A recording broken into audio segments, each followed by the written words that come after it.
नमस्कार, मार्केट से पंचनामे में आप सभी का स्वागत है। मैं हूं सुमित और भारतीय बाजारों में हफ्ते के आखिरी कारोबारी सत्र में भी खरीदारी देखने को मिली और आरबीआई की तरफ से एक पॉजिटिव कमेंट्री जो है उसका इम्पैक्ट तमाम हाउसिंग फाइनेंस स्पेस के शेयरों में, सरकारी बैंकों में देखने को मिला, जिसके मद्देनजर बाजार दिन के ऊपरी स्तरों के आसपास ही बंद होते हुए दिखाई पड़े। कुछ हद तक सपोर्ट जो था वो पीएसयू बैंक्स का और पीएसयू कंपनीज का भी आया, स्पेशली ओएनजीसी कंपनीज जो कि आज पार्टिसिपेट कर रहे थे और एफएमसीजी आज पार्टिसिपेट करता हुआ दिखाई पड़ा। आईटी में विप्रो को आप मान लीजिए जहां पर पॉजिटिव खबर का एक इम्पैक्ट रहा, इसके आधार पर खरीदारी देखने को मिली, लेकिन बाकी सभी शेयरों में आज जो मोमेंटम है वो देखने को मिला। आज profit taking real estate space के अंदर जहां पर एक बड़े मूव के बाद कुछ हद तक मुनाफा वसूली और साथ साथ वो एक और ऐसा स्पेस जहां पर मिड कैप स्मॉल कैप यानी कि जो ब्रॉडर बेस्ड बाइंग थी मार्केट्स में वो आज थोड़ी सी लैक होते हुए दिखाई पड़ी। इसीलिए फ्रंट लाइन में तो खरीदारी थी, 100 अंकों के आसपास की तेजी थी, लेकिन जो मिड कैप स्मॉल कैप है वो जरूर आज लाल निशान में बंद होते हुए दिखाई पड़े। बहुत ज्यादा नहीं, लेकिन हाँ फ्लैट टू नेगेटिव साइड पे आप कह सकते हैं कि मार्केट्स में क्लोजिंग देखने को मिली। चलिए अब सवाल जवाब का सिलसिला शुरू करते हैं और पहला सवाल लेते हैं। सवाल है हरीश प्रजापति साहब का। इनका सवाल है एसबीआई क्रेडिट कार्ड के ऊपर 190 शेयर है 600 रुपए के दाम पर। हरीश जी, कंपनी ठीक है, कंपनी में प्रॉब्लम नहीं है, मोनोपोली काइंड ऑफ मतलब लिस्टेड मोनोपोलिस्टिक प्लेयर है। वैसे तो सबसे बड़ा प्लेयर इस पूरे स्पेस में एचडीएफसी बैंक है, करीब 38% का शायद मार्केट शेयर, 28% का 38% मार्केट शेयर है, लेकिन इनका 18 से 19% का market share, second biggest player है इस स्पेस में, तो और लिस्टेड स्पेस में सबसे बड़ी कंपनी और इकलौती कंपनी है। तो आप बने रह सकते हैं, लेकिन टाइमली ऊपर के स्तरों में प्रॉफिट जरूर लेते रहें कि लोअर लेवल से चला बहुत है, आपको वैसे नहीं दिखेगा इशू प्राइस के कंपैरिजन में, लेकिन लोअर प्राइस से चला है, तो इसलिए आप थोड़ा बहुत प्रॉफिट लेते चलें, वो आपके लिए ज़्यादा बेटर रह सकता है। इसके अलावा अब सवाल लेते हैं। एक सवाल है जिग्नेश कुमार देवानी साहब का, इंडिया बुल्स हाउसिंग 1000 शेयर 165 रुपए के दाम पर। जिग्नेश जी, आप आज की तेज़ी अगर में आपने एंटर किया है तो आप कोई भी तेज़ी में निकल ही जाएं, और अगर आपने निचले भाव पे खरीदारी की है तो पार्शली निकल जाएं। बहुत ज़्यादा फायर वर्क की उम्मीद एटलीस्ट आप अभी लगा के ना चलें, तो कोई भी मोमेंटम मिलता रहे तो आप थोड़ा थोड़ा निकलते रहें और निचले लेवल पे दोबारा एंटर करते रहें। इस तरह के ट्रेड रखिएगा, इन्वेस्टमेंट नहीं इसमें करिएगा। इसके अलावा गोदरेज इंडस्ट्री, गोदरेज एग्रोवेट, मनप्रीत सिंह मठारू साहब पूछ रहे हैं। आज ही एक शो था, उसमें गोदरेज एग्रोवेट को मैंने ही डिस्कस किया था। गोदरेज एग्रोवेट कंपनी अच्छी है, जिस प्रोडक्ट में वो प्रोडक्ट्स भी अच्छे हैं, मल्टीपल प्रोडक्ट्स, और पेडिग्री बहुत स्ट्रांग है। सबसे बड़ी बात, पीछे आदि गोदरेज साहब की बैकिंग है दोनों ही कंपनीज में। तो गोदरेज इंडस्ट्री होल्डिंग कंपनी है, तो बहुत ज़्यादा मोमेंटम उसमें नहीं आएगा, लेकिन हाँ गोदरेज एग्रोवेट में आ सकता है, क्योंकि प्राइसेस जो हैं चिकन के, एग्स के, वो अपने ऑल टाइम हाइस की तरफ जा रहे हैं और नॉर्थ इंडिया में ठंड भी शुरू हो रही है, तो उसका भी इम्पैक्ट आता हुआ दिखाई पड़ेगा। तो आप बने रह सकते हैं दोनों कंपनीज में।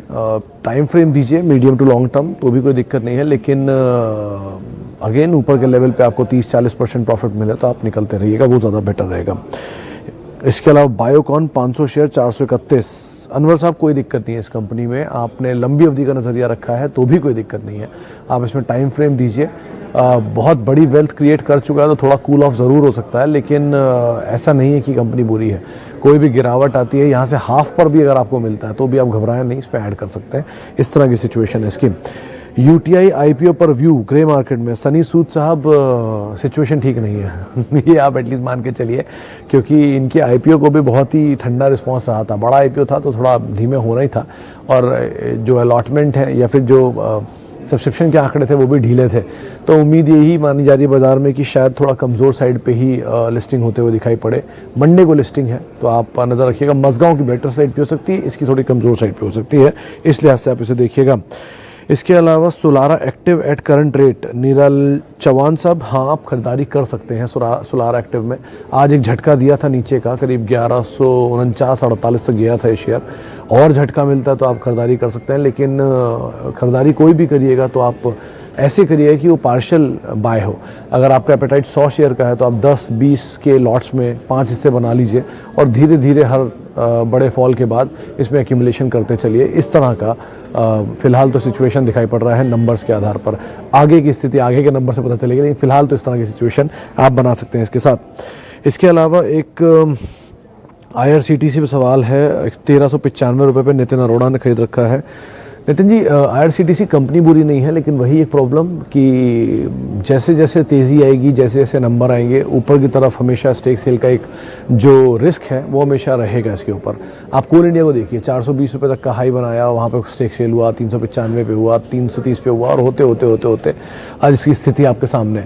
कंपनी अच्छी थी कोल इंडिया, वैसे ही कोई भी अच्छी कंपनी, उसका स्टेक सेल आना ही आना है, गवर्नमेंट स्टेक सेल करेगी, तो वो हैंगओवर रहेगा। इसलिए आप तेज़ी के दाम पर अच्छा भाव मिले निकल जाएं, वो ज़्यादा बेटर रहेगा। इसके अलावा why Kotak bank is not participated in bank rally bought at 1320। देखिए मित्तल साहब, कोटक महिंद्रा बैंक चला है, ऐसा नहीं कि नहीं चला है।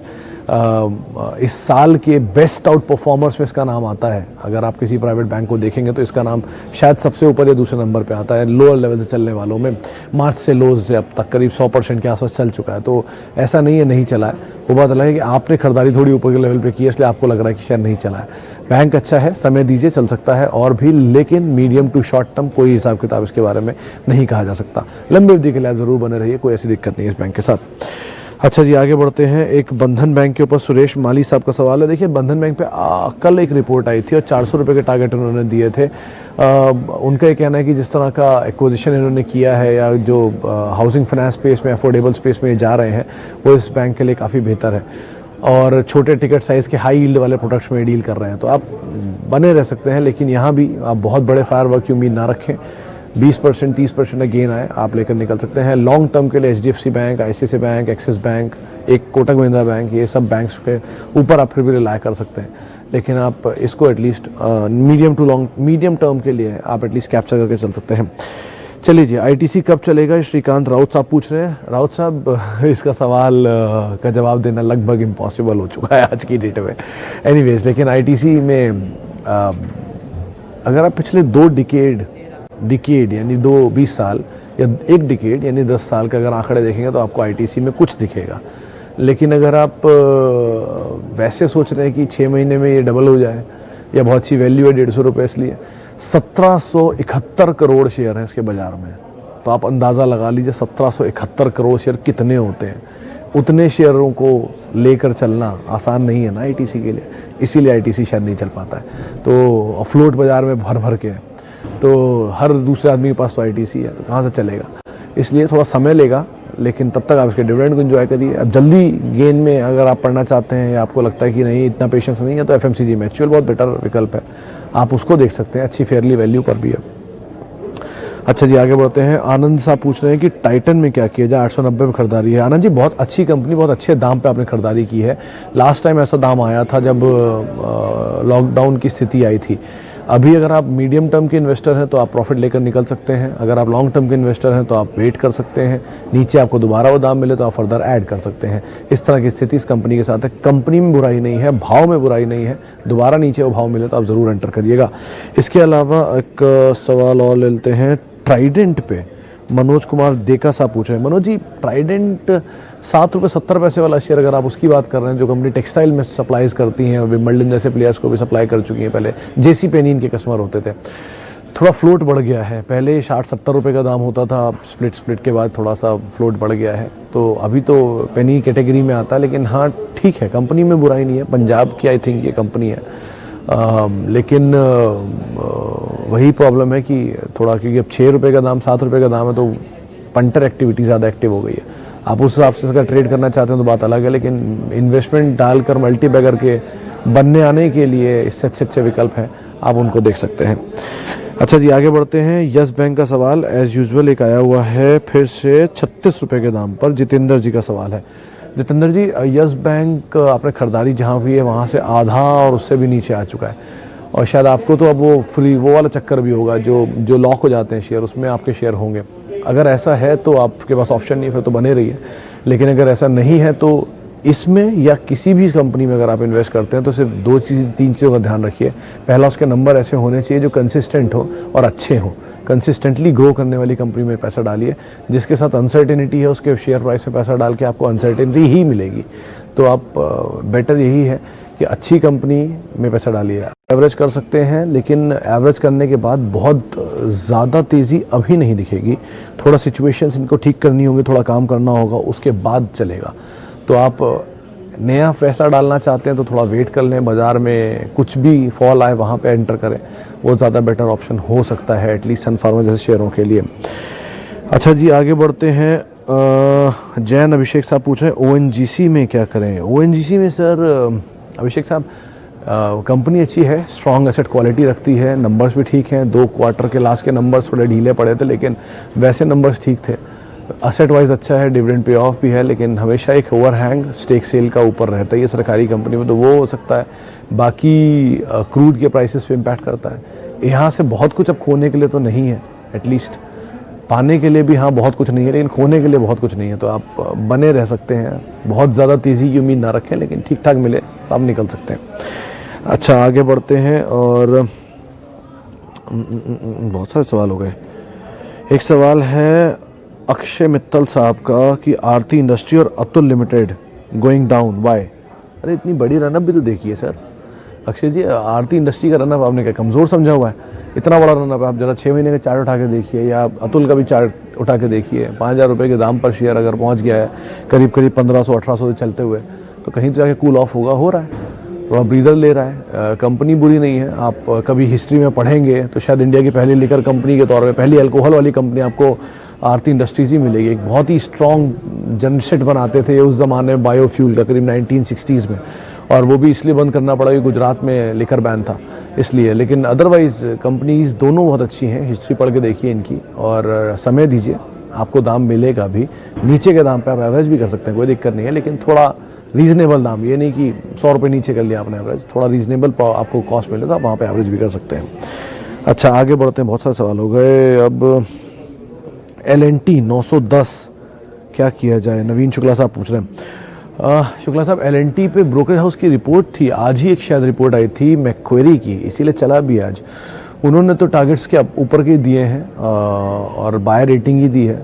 कंपनी ठीक है, लेकिन अब क्योंकि ITC SBI के साथ घूम रहा है आजकल बहुत, तो इसलिए उनके जैसा ही होता जा रहा है, धीरे धीरे स्लो मूवर है।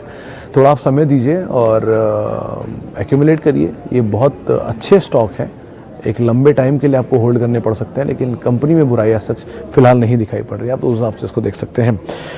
अच्छा, आखिरी में 1-2 सवाल और ले लेते हैं, समय का थोड़ा अभाव भी होने लग गया है। विप्रो, पंकज सिंह नेगी साहब पूछ रहे हैं क्या करें। सर बहुत बड़ा रनअप आया हुआ है, बायबैक आने वाला है, अनसर्टेनिटी ज़्यादा बढ़ गई हैं और अब एपेटाइट रिस्क का जो है थोड़ा बढ़ा हुआ है, तो नंबर आ जाए उसकी स्थिति के बाद ही आप फैसला लीजिए। बहुत तेज़ भागा है शेयर, तो थोड़ा कूल ऑफ हो सकता है नंबर्स के आसपास। अब नंबर एक्स्ट्रा ऑर्डिनरी आ गया तो बात अलग है, लेकिन थोड़ा कूल ऑफ होने की गुंजाइश ज़्यादा दिख रही है ऑल टाइम हाइस के आसपास। आपकी खरीदारी किस भाव पे कहना मुश्किल है, लेकिन नया खरीद अगर करना चाहते हैं तो थोड़ा वेट करिए, वहाँ पे खरीदारी करिए। आखिरी सवाल और ले लेते हैं। एक सवाल आया है steel strip wheels good result. हाँ माली साहब, रिजल्ट अच्छे आए, 8% 9% तक चला भी था ये स्टॉक और नंबर्स ठीक ठाक हैं, लेकिन भागा है थोड़ा सा, पहले ही भागा था और आज ही भागा है। ऑटो के आगे का आउटलुक इम्पॉर्टेंट है और इसमें बहुत मतलब नंबर्स के हिसाब से ही आप इसमें प्ले करिएगा। मीडियम टर्म वाला ट्रिगर मिलता है इसको, लॉन्ग टर्म स्टोरियाँ ऐसी नहीं है कि आप इसमें बने रहें, तो आप लॉन्ग टर्म के हिसाब से नहीं, लेकिन हाँ मीडियम टर्म के हिसाब से आप इसे ज़रूर देख सकते हैं। चलिए, इतने ही सवाल शामिल कर पाएंगे। बहुत बहुत शुक्रिया जिन सबसे हम बातचीत करी हमने, जिनके सवाल हमने लिए, और बहुत बहुत माफ़ी उनसे जिनसे हम सवाल नहीं ले पाए। आप लोग मुझसे जुड़ सकते हैं, @सुमित रिसर्च मेरा ट्विटर हैंडल है, आप वहाँ पर मुझसे बातचीत कर सकते हैं। नमस्कार।